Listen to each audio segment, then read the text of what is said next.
নমস্কার, আমি মোনালিসা। আর বুঝতেই পারছো যে একটা ভীষণ ঝড় সামলে বলতে পারো উঠেছি। মনের দিক দিয়ে তো ক্ষত একটু থাকবেই, তবু ভোলে বাবা আমার কাছে ফিরিয়ে দিয়েছে আমার সন্তানকে, এবং সেটা আমার কাছে সবথেকে বড় পাওয়া। কারণ যেভাবে নাটু কষ্ট পাচ্ছিল, আগের নাটুর কথা বলছি, যেভাবে কষ্ট পাচ্ছিল ভুল ট্রিটমেন্টে, ওর লিভার কিডনির ভেতরটা যেভাবে ওর শেষ হয়ে গিয়েছিল, তাতে ঈশ্বরের উপর প্রথমে খুবই অভিমান হয়েছিল যে তুমি কেন আমার সাথে এটা করলে। তারপর মনে হলো যে দেখো, ওদের সুখেই তো আমাদের সুখ, তো ওদের ভালো হয়েছে, এটা ওরা একটু শান্তি পেয়েছে, একটুকু ভেবে তখন খুব নিশ্চিন্ত লাগছিল। এবং ঈশ্বরকে বলছিলাম যে ঠাকুর, তোমার উপর অভিমান করেছিলাম ঠিকই, কিন্তু তুমি ওকে ওই কষ্টটা থেকে মুক্তি দিয়ে ভালোই করেছিলে সেদিনকে। কারণ ওর ওর পারতো না, ওর যেভাবে আর কি, ওর শেষ মুহূর্তটা যেভাবে হারিয়ে গেছে, শেষ মুহূর্তটা আমি চোখে দেখেছি। তোমরা আমার কান্নার ভিডিওটা দেখেছো। আমি সে সময় আমার হিতাহিত জ্ঞান ছিল না, এবং ওই কান্নাটা কখন একটা মানুষের ভেতর থেকে বেরোয় বা চোখ থেকে জলটা ওই রকমভাবে বেরোয়, ওই ক্ষোভটা বুঝতে পারছো? তাহলেই ভেবে দেখো যে কি কষ্টটা ও শেষ মুহূর্তটায় পেরেছে। মানে মাত্র কয়েকটা সেকেন্ড ও যা দেখিয়েছিল আমাদেরকে, মানে থাক, আমি সেসব কথা আর বলতে চাইছি না, কারণ নাটু ফিরেছে। প্রথমেই বলি তোমাদেরকে যে আমাদের আদ্যার খুব অসুবিধা হচ্ছিল। ও একদম খাওয়া দাওয়া করতে চাইছিল না, কিচ্ছু করতে চাইছে, কারণ ও তো সদ্য কটা বাচ্চার জন্ম দিয়েছে। এবং নাটক ফেরার পর থেকে যেমন নাটককে ও নিজের মেয়ের মতো দেখে, আগের নাটু যখন ছিল তখনও নাটুকে ও নিজের মেয়ের মতো এত ভালোবাসতো, ওকে ছেড়ে আদ্যা কোনোভাবেই থাকতে পারছিল না। গল্পর তো কষ্ট হচ্ছিলই, তবে তোমাদেরকে একটা কথা বলি, আমার গল্পর যখন খুব কষ্ট পায়, সেটা যে কোনো কারণে, মানে ধরো আমরা কাঁদছি, কোনো একটা কিছু কষ্ট হয়েছে বা কিছু হয়েছে, আমি কাঁদছি, ওর না চোখ দিয়ে জল বেরোয়। ওর কষ্টটা ও চেঁচামেচি করে না, কিছু করে না, তো চোখ দিয়ে দেখি জল পড়তে থাকে। মা হয়ে ছেলের কষ্টটাও বুঝতে পারছিলাম। তারপরে তোমাদেরকে একটা ঘটনা বলি, যেটা বজরংদের বাবার সাথে হয়েছে। বজরংদের বাবা খুবই শক্ত একজন মনের মানুষ। যেদিনকে নাটু শিবদাদুর বাড়ি চলে গেল, সেই রাতটার কথা বলছি। আমাদের শুতে শুতে অনেক দেরি হয়েছে, রাত্রিবেলা শুয়ে অঝোরে কাঁদছে। আর ঘুম তো কারুরই হয়নি, আমারও হয়নি, আমার মেয়েরও হয়নি, আমার বরেরও হয়নি। শুয়ে না, মানে অঝোরে কাঁদছে। বলছি কি হয়েছে, কাঁদছো তুমি, এত কাঁদছো, তুমি কাঁদলে আমরা কি করে সামলাবো? বলছে আমার একটা জিনিস মনে পড়ে গিয়ে আমি আর চোখে জলটা ধরে রাখতে পারলাম না। বলছে ভেবে দেখো, নাটু যেদিন থেকে এসছিল, রাত্রিবেলায় আমি তো সারাদিন কাজকর্ম অফিস করে বাড়ি ফিরতাম, ফেরে মানে সারাদিনের যে স্ট্রেসটা, মাথা যন্ত্রণা করতো, ও খুব সুন্দরভাবে না ওর বাবার মাথায় এরকম হাত বুলিয়ে বুলিয়ে, বিলি কেটে কেটে একটা হাত বুলিয়ে দিত, দিয়ে ওর বাবার মাথার ওপর দিয়ে নেমে বুকের ওপর দিয়ে হেঁটে পুরো ওর বাবাকে প্রদক্ষিণ করে গিয়ে ওর বাবার পায়ের কাছটায় গিয়ে শুয়ে থাকতো। এটা নাটু করতো। তো ওর বাবা বলছে যে আজকে আমার মাথায় হাত বুলিয়ে দেওয়ার কেউ নেই। তো ওইটা বলতে গিয়ে আমারও কান্না পেয়ে যাচ্ছে। তো প্রচণ্ড ওর বাবা, মানে বুটুর বাবা প্রচণ্ড কষ্ট পেয়েছিল, বজরংদের বাবা। মেয়ের ভীষণ কষ্ট, মেয়ে মানে আমরা কিরকম একটা বলে না যে দেখো, ওরা তো আমাদের অংশ, আমাদের পরিবার। তো সেখান থেকে আমরা ডিসাইড করলাম যে না, নাটুকে আমরা ঈশ্বর, মানে তাড়াতাড়ি ঈশ্বরের কাছে থেকে ফিরিয়ে আনবো। তো আমি ওই যেমন ঠাকুরকে পুজো করি, হনুমান চালিসা পড়ি, সমস্ত কিছু বলে ঠাকুরকে বললাম, ঠাকুর আমি তো কোনো পাপ করিনি, তুমি যখন যেরকম দায়িত্ব ওদের জন্য আমাকে দিয়েছো আমি সব পালন করেছি, কিন্তু কিছু নিম্ন মানুষের নিম্ন মানসিকতার বলিদান আমার বাচ্চাটা হলো। আমি জানি আমার বাচ্চাদের তুমি সেভ করবে, এবং ওরটা কিছু করার ছিল না বলে তুমি তোমার কাছে ফিরিয়ে নিয়েছো। যখন ফিরিয়ে নিয়েছো তখন আমি জানি তুমি আমার কাছেও ফিরিয়ে দেবে আমার সন্তানকে। তো এই বলে মনকে সান্ত্বনা করছি। তো একদিন এর মধ্যে বিকালবেলা আমাকে আমার হাজব্যান্ড ফোন করে বলল যে আমাদের যে ব্রোকার যার কাছ থেকে আমরা নিই, ওর সাথে আমার কথা হয়েছে, তুমি বুটুকে নিয়ে হাতিবাগান চলে এসো, হাতিবাগানে একদম ব্রিডারের বাড়ি থেকে ওকে নিয়ে আমরা ফিরবো। তো ওর বাবা তাড়াতাড়ি অফিস থেকে বেরিয়েছে, আমরাও ব্রিডারের বাড়িতে গেলাম। গিয়ে তো ছোট্ট নাটুকে দেখে আমাদের তো মানে এত আনন্দ হয়েছে, আর একদম পুরো যেন সেই নাটু, সেই ছোঁয়া, সেই মানে আমি যখন নাটুকে কোলে নিয়েছি, নাটু এরকম করে গালে হাত দিচ্ছে, আমার মেয়েকে দেখে ঝাঁপিয়ে মেয়ের গায়ের উপরে উঠে মেয়ের চুল ধরে টেনে মানে যেরকম করতো সেরকম করছে। মনকে বোঝালাম, ঠাকুরকে বললাম যে ঠাকুর তার মানে তুমি সত্যিই ফিরিয়ে দিয়েছো, এবং কি অদ্ভুত একটা ব্যাপার দেখো, এটা যারা তোমরা এই বাচ্চাদেরকে খুব ভালোবাসো তারা হয়তো বিশ্বাস করবে যে মানে সেদিনকে যেদিনকে নাটু ফিরল রাত্রিবেলাটা সেম ওর বাবা শুয়ে আছে, ওর বাবার মাথার কাছে গেল, মাথায় হাত বোলালো, ওর বাবার বুকের ওপর দিয়ে নেমে পুরো ওর বাবাকে একবার প্রদক্ষিণ করে তারপরে শুরু। ওর বাবা তো প্রচণ্ড আনন্দ যে নাটু তুই ফিরেছিস, ঈশ্বর তোকে ফিরিয়ে দিয়েছে, প্রচণ্ড খুশি। আড্ডা তো মারাত্মক খুশি, আড্ডা নাটু ফেরা মানে নাটুকে নিয়ে জাস্ট আমরা ঢুকেছি আর সে লেজু নাড়িয়ে আনন্দের পর আনন্দ। তারপরে তোমার আমাদের গল্প তো ভীষণ খুশি হয়েছে, আমরা প্রত্যেকে খুশি, প্রত্যেক বাজরাংরা সবাই খুশি, ঘন্টু খুশি, মাদল খুশি, সবাই খুশি, ঘোতন রোদ্দুর সবাই দেখেছে, সবাই খুশি। তো এবার তোমাদেরকে একটা কথা বলি যে আমি কমিউনিটি পোস্টে দিয়েছিলাম যে নাটু এলে নাটুকে আমি এখন দেখাবো না, কয়েক মাস পরে দেখাবো। কিন্তু অনেক ভেবে আমি দেখলাম জানো, মানে তখন তো আমার মাথা ঠিক ছিল না, আমার মনে হচ্ছে এটা করবো এটা করবো না, মানে যা মনে হচ্ছে তোমরা আমার শক্তি, তোমরা আমার আপনজন, মনে হচ্ছে তোমাদের সাথে শেয়ার করি। আর তোমাদের তার আগে বলি, তোমরা প্রচুর মানুষ, বহু মানুষ আমার নাটুর জন্য প্রার্থনা করেছো ঈশ্বরের কাছে যে ঈশ্বর ওকে ওর মায়ের কোলে ফিরিয়ে দাও, এবং সত্যিই তোমাদের প্রার্থনা ভগবান শুনেছেন, এবং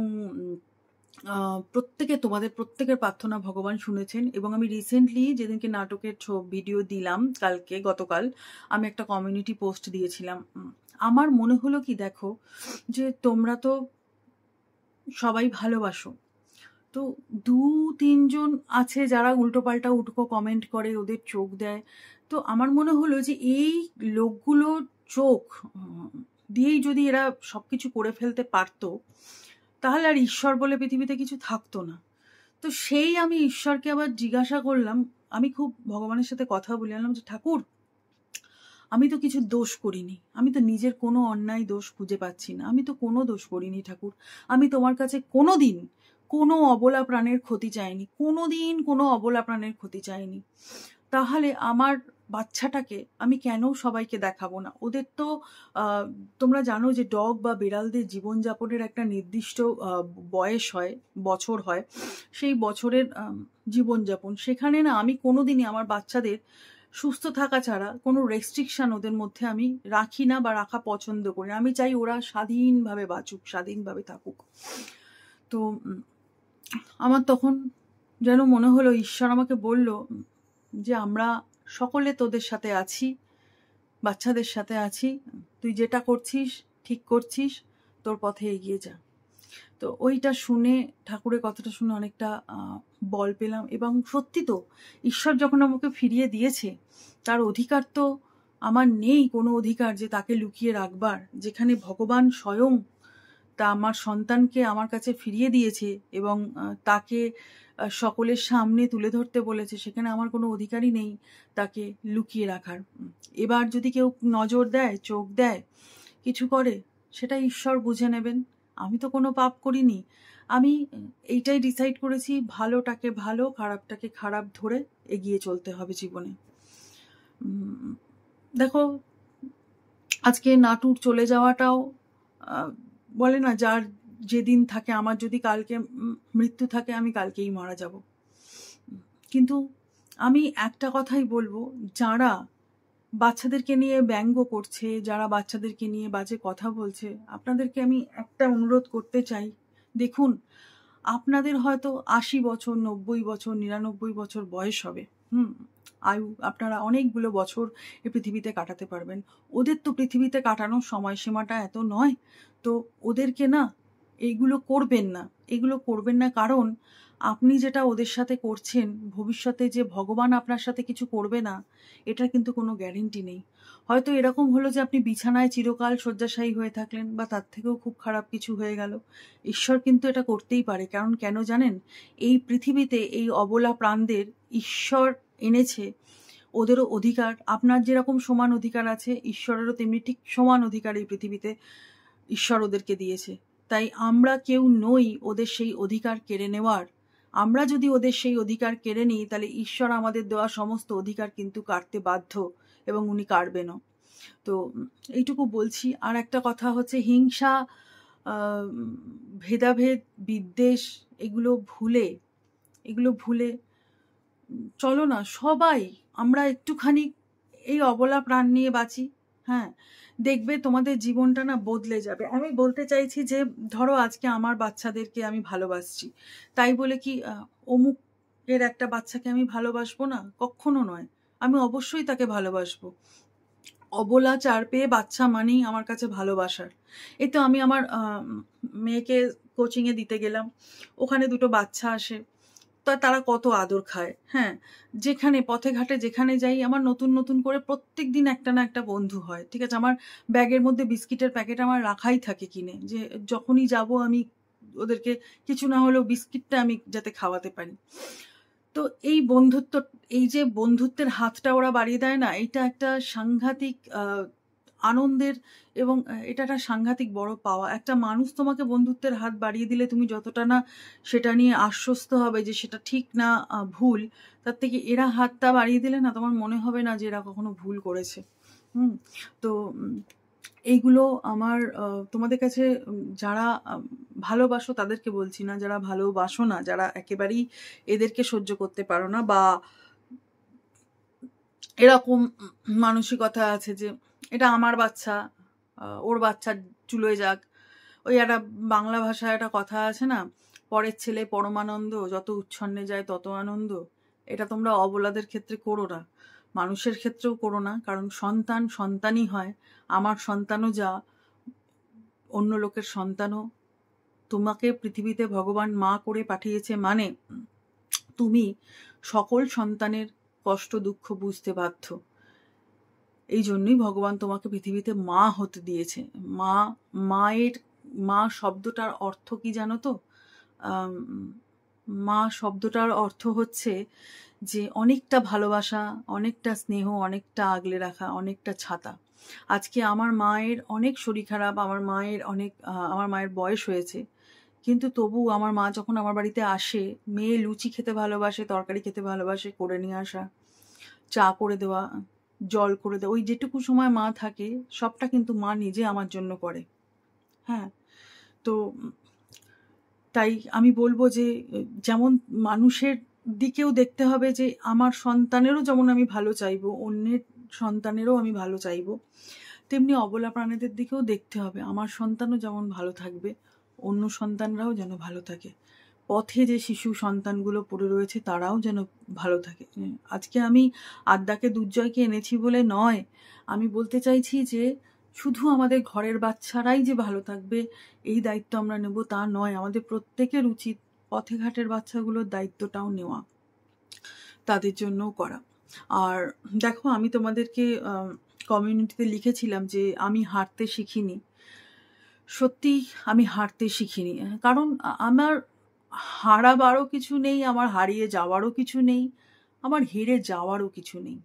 আমি একটা জিনিস মনে করি, আমি একটা লেখা কমিউনিটিতে বহুদিন আগে দিয়েছিলাম, তোমরা দেখেছো কিনা আমি জানি না, যে আমরা এই বাচ্চাদের দাসী, ঈশ্বর আমাদেরকে এদের দেখভাল করার জন্য নিযুক্ত করেছে।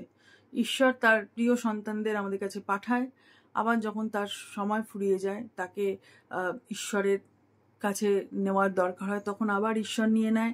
এবং যদি ঈশ্বর দেখে যে এই পিরিয়ডটায় আমি খুব ভালোবেসেছি বা আমাদের মতো যারা নিযুক্ত লোকজন তারা এদেরকে খুব ভালোবেসেছে, ভালো রেখেছে, তখন ঈশ্বর আবার তাদেরকে ফেলে দেয়। প্রাণের কোনো দিন বিনাশ হয় না, প্রাণ একটা দেহ ছেড়ে আরেকটা দেহতে যায়।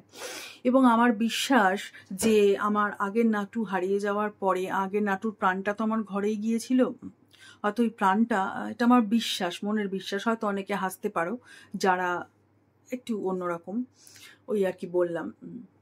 তো প্রাণটা হয়তো আমার বজরংবলী বুকের মধ্যে আগলে ধরেছিল, যেই আমার এই নাটু ফিরেছে বজরংবলী সেই প্রাণটাকে ওর মধ্যে প্রতিষ্ঠা করে দিয়েছে। এটা আমার বিশ্বাস, কারণ আমি দেখেছি আমার আগের নাটুও যা, এই নাটুও তাই। হয়তো কালারের, চেহারার কালারের একটু ডিফারেন্স হতে পারে, তো একটু না অনেকটাই ডিফারেন্স আছে চেহারার কালারে, কিন্তু ভেতরে স্বভাবগত দিক দিয়ে মানুষটা, এই আমার বাচ্চাটা একদম এক। তো তোমরা সকলে অনেক অনেক প্রার্থনা করেছো, আর আমাকেও এটা বলেছো অনেকে যে দিদি একটু এসো। আর তোমরা যারা জানতে না বা এখনো বুঝতে পারোনি যে নাটু ফিরেছে, কারণ আমি তো বলেছিলাম নাটুর ভিডিও দেবো না, হ্যাঁ নাটু ফিরেছে, নাটু সকলের কোল আলো করে ফিরেছে, আমাদের সকলের কোল আলো করে ফিরেছে, তোমাদের কোল আলো করে ফিরেছে। বাজরাংরা শুধু তো আমাদের নয়, বাজরাংরা আমার এই গোটা 9200 কত আমার সাবস্ক্রাইবার, মানে আমার পরিবারের লোকজন, আমার এই 9200 কত মানুষের প্রত্যেকের প্রিয় এবং প্রত্যেকের অন্তরের বাজরাংরা। আর আমার পেজে প্রায় 6000-এর কাছাকাছি সাবস্ক্রাইবার হতে চললো, এবং আমার পেজে সেই 6000 মানে 15000 পেজ আর চ্যানেল মিলিয়ে 15000 মানুষ বজরংদের এতদিনে, মানে এতদিন অবধি ভালোবেসেছে। এবং আশা করি আমি, আমার বজরংরা আরও অনেক ভালোবাসা পাবো, আমাদের পরিবার আরও ভালোবাসা পাবে। আর তোমরা তার জন্য আমাদের সাথে থেকো, আমাদেরকে এইভাবেই আগলে রেখো, আর খুব খুব খুব ভালো থেকো, আনন্দে থেকো। আজকের মতো এইটুকু, আজকে আর বাড়াচ্ছি না ভিডিওটাকে, আবার পরে কখনো অন্য ভিডিও নিয়ে আসবো। আর গল্প নাটুর ভিডিও কিন্তু প্রত্যেকে দেখো এবং শেয়ার করো, আর দুহাত ভরে ওদেরকে আশীর্বাদ করো। আর শেষ করার আগে ভিডিও, ঈশ্বরকে বলি, ঈশ্বর সকল অবলাকে ভালো রেখো, সকল অবলাকে সুস্থ রেখো, ওদের মুখে হাসি আমার জীবনের অন্যতম একটা আনন্দ, একটা পরম পাওয়া। ধন্যবাদ।